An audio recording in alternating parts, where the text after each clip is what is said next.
Oh, living the good life in Qatar. Welcome, guys.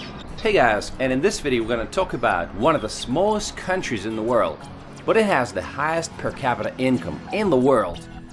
We're going to talk about Qatar and its capital, Doha. Where's Qatar located? It's located on a peninsula in the Persian Gulf. Its area is 11,500 kilometers, which is about half the size of the state of New Jersey. The population of the country is 2.8 million people, and the population of its capital, Doha, is 956,000 people. Today, Doha is known for its futuristic skyline and modern architecture inspired by Islamic design, such as the Limestone Museum of Islamic Art. Before coming here, I had this impression that everyone here must be extremely wealthy and that every other guy has a Ferrari.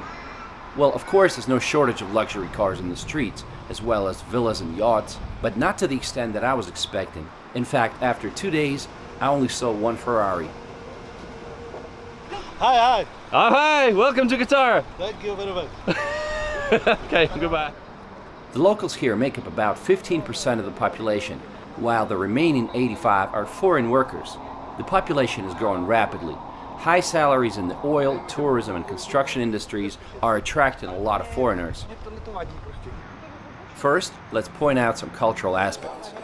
Qatar's legal system is a mixture of civil law and Sharia law. For example, adultery is punishable by 100 lashes. Wow, that must hurt. In some cases, Sharia-based family courts treat a woman's testimony as being worth half that of a man. Also, polygyny is permitted. If you are in Qatar, you're one of us, says a sign urging tourists to dress modestly. And I agree, a little bit of respect will go a long way. Foreigners should avoid public displays of affection, and women should keep their shoulders and knees covered. Alcohol consumption is limited, and it's limited to some 5-star hotels that are allowed to sell it. This hotel, Sheraton Grand, with a distinct pyramid shape, was the first 5-star hotel in the city, built all the way back in 1979. Today, the business district of Doha, the West Bay area, looks futuristic, and it's best seen from Corniche Promenade. This spectacular promenade stretches for 7 kilometers along the crescent-shaped bay. You can take a boat ride in the traditional dough boat. Should be fun. But surprisingly, the streets feel so empty. Why is that? I think it's because the city was designed for motorists. You either drive here or you use a taxi. Pedestrians are clearly not the biggest priority. To cross the road sometimes you have to wait for like 5 minutes for the traffic light to change. It's kind of frustrating.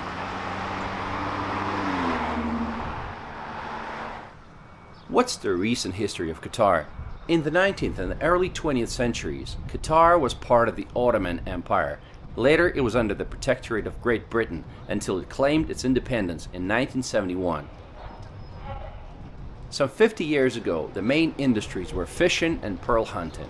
There is even a large oyster and pearl statue on the south end of the Corniche. But all of that changed once they discovered oil. Today, oil and gas industries account for 55% of the country's GDP. Qatar is lucky to have 1.5% of the world's proven oil reserves and 13% of the world's natural gas reserves. It's also the world's largest exporter of liquefied natural gas. Gas at the pump station is affordable. It's even cheaper than in the UAE. 45 cents per liter or $1.6 a gallon. The current Emir of Qatar is Tamim bin Hamad Al Thani, and you can see his portraits on many buildings. Actually, he's pretty young, he's just 39 years old. Those who are interested in the world news are probably familiar with Al Jazeera News Network, but few know that it was founded here in 1996 by the Qatari government. In June 2017, Qatar found itself in the middle of a diplomatic crisis when Saudi Arabia, along with Bahrain, Egypt, and the United Arab Emirates and some other countries, severed all ties with Qatar, claiming that Qatar was supporting some bad guys and military groups aimed at destabilizing the region. They closed off their airspaces, territorial waters, and land borders to Qatar. Saudi Arabia even wanted to go as far as building a water canal that would separate the two countries and actually turn Qatar into an island. Qatar denies all of those claims. It's politics, so it's gotta be controversial, so I'm not taking sides. Meanwhile, Qatar is in full swing preparing to host the greatest football event in the world, World Cup 2022. It's a huge responsibility. This will be the first World Cup ever to be held in the Arab world. Matches will be held at 8 stadiums. 7 of them are being built from scratch. But what about the alcohol restrictions, you might ask? What are the football fans going to do without beer? At the time of the championship, the sale and consumption of alcohol will be legalized, but mostly limited to fan zones. Because Doha has a hot desert climate and temperatures in the summertime can easily reach 50 Celsius, for the first time in history, the World Cup will be held in November and December. This in front of you is a giant statue of Ori, the oryx that was the mascot for the 15th Asian Games, which took place in Doha back in 2006. The stadiums will be connected by the metro, which was specifically built for the World Cup. The metro was opened in May 2019 and it's fully automated. For now it has 3 lines and 37 stations, but eventually Doha Metro will have 4 lines and around 100 stations for the entire network. We're in Qatar and we're trying to use the subway. Let's see if we can do it. I have 3 adults with me, so we got, okay, now I gotta pay. Alright, they told me it's possible to pay with a card. I'll see if I can do that. For $1 US you get 3.6 local currency. Okay, take your travel cards. Great, beautiful. I got my cards.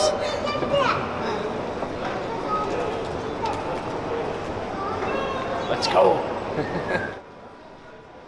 Train cars have different classes: standard class, family class, and gold class. One trip in standard class costs about $50. If you decide to explore and just jump on the subway and travel a few stops away from the city center, the metro will be traveling above the ground and all you can see from the window is the endless desert, road intersections, and oil refineries. Qatar is working hard to make it a popular tourist destination. They had 1.8 million international visitors in 2018. The cruise industry continues to grow at a rapid pace, with Qatar welcoming 31 ships in 2018, which was an 83% increase compared to 2017. At the same time, Qatar Airways operates a hub-and-spoke network linking over 150 international destinations from its base in Doha. So when you come to Doha, what are the sights? What are you going to do? Well, you can start off by visiting Qatar Cultural Village. It's a huge cultural city made in the style of old Arab buildings that has museums and galleries. There are a lot of sculptures and installations and a city beach. Another location you might want to visit is the Pearl of Qatar. Built on reclaimed land, it's a high-end luxury neighborhood that features Mediterranean-style yacht-lined marinas, luxury residences and hotels, as well as top brand name boutiques, cafes and restaurants. Walk around the promenade and you'll see rows of yachts moored on the pristine water. You can also take a water taxi across the Porto Arabia Marina. I found it a bit strange again that there weren't too many people there, so it felt like being on a film set.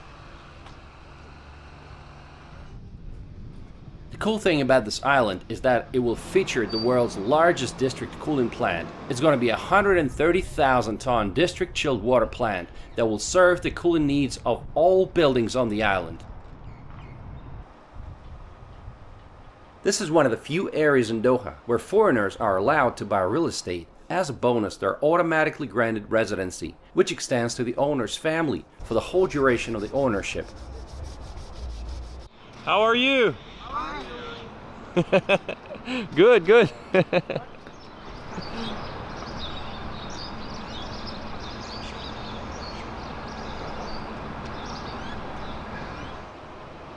Just to give you a price range, a 2-bedroom apartment with sea view will be around $400,000 or $500,000. What a lovely weather. I love the birds singing. It's quiet, it's peaceful. Welcome to Qatar winter. This is what it looks like. It's really comfortable. It's about 21 Celsius. It doesn't really get too cold here. But just wait till March comes, then it's going to be extremely hot, and during the summertime it's going to be 50 and above. Oh, got to get out of here before that. Doha will surprise you. The last thing that I was expecting to see was an 88-hectare park called Aspire Park, and it's the biggest in Doha. It's a huge park with fountains, a pond, and some workout spots.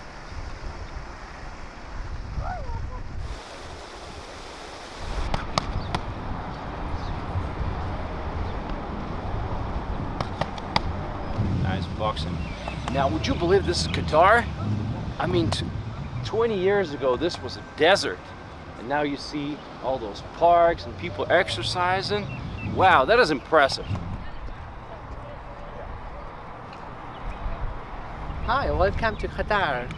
It's a wonderful place we're here, okay? So you can enjoy a lot here, okay? All right, best of luck.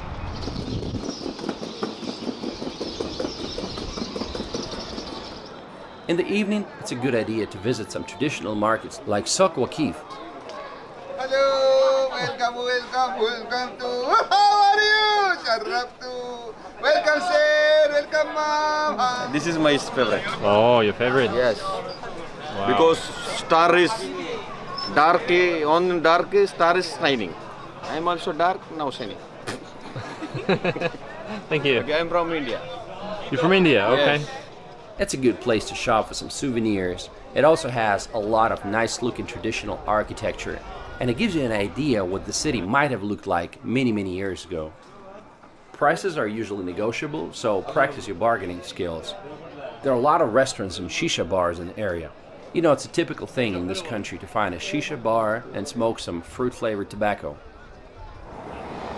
Across the road, you can visit Museum of Islamic Art. Calligraphy, Islamic patterns, jewelry and textiles from 3 continents make up its vast collection, with some of its items dating from the 7th to the 19th centuries. The population of the city is small, and the expat community is even smaller. New arrivals can easily make friends by taking up a sport or starting a conversation with the neighbors. Excuse me, is this a CrossFit training? No, just normal kind of boot camp training. Oh. Just like circuit training, boot camp stuff. Oh, cool. 30 seconds left. It's Warrior Fit. Warrior Fit? Warrior Fit? What's that? Yeah. A new gym opening in Laguna Mall. We do outdoor and then we'll do indoor once the gym's open. Awesome. Okay. We're just visiting for one day, so that's cool. Okay. Never mind. Nice to meet you. Thanks. Okay, last 10 seconds. Shopping malls seem like the obvious choice when you want to escape from the heat. One of the most well-known is the Venetian-inspired Villaggio Mall, which has over 200 stores. However, its indoor canal is the main attraction. Here you can take a gondola ride and look up at the painted blue sky with scattered clouds. Another popular shopping mall is City Center Doha. It's the largest in Qatar. It offers a large and diverse shopping experience, and it has a multiplex cinema, a bowling alley, and even an indoor ice skating rink. Some of the favorite activities for locals include camel racing, which take place in the wintertime and spring when the heat goes down. The country is surrounded by the sea, so water sports are a must. Safari tours to the desert with dune bashing and land cruisers are also popular. Are you a tourist? My name is Sophia. I'm a tourist from Boston, Massachusetts. All right, and what brings you to Qatar? Actually a layover. I left Pakistan, Karachi this morning, and I got here 3 hours later. Now I have a 14-hour layover before I fly off to JFK. So my thought was come downtown, start at the National Museum of Islamic Art, get a kind of lay of the land from there, and then walk along the Corniche all the way to City Center, and then to the Pearl, the beach, and hopefully see a pretty sunset and do some shopping along the way. Oh, good. And then head back to the airport. Did you know much about Qatar before coming here? Literally nothing. Okay. I know the obsession with architecture and art. Right. And I know I have a lot of friends who are Islamic and who practice Islam. All right. So I know that that's important here. And then I read about solo female travelers in Doha specifically, which was it's safe, dress appropriately, and be respectful. Right. So I thought it'll be fine. Awesome, awesome. Well, enjoy your time. Thanks. Thank Have a you. good one.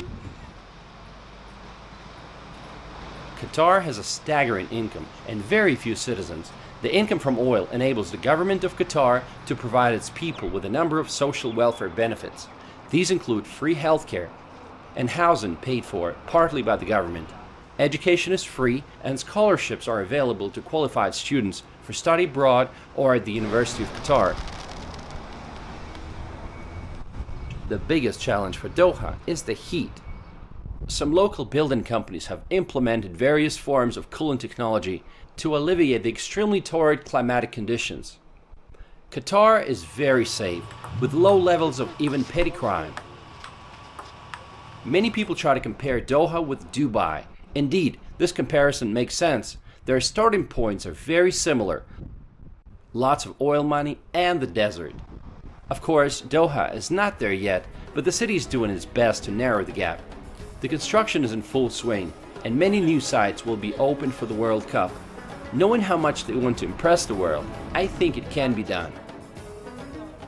Doha is another example of how, with the right strategy in mind and the resources to back it up, you can turn any place on planet Earth, even the desert, into a thriving city of the future.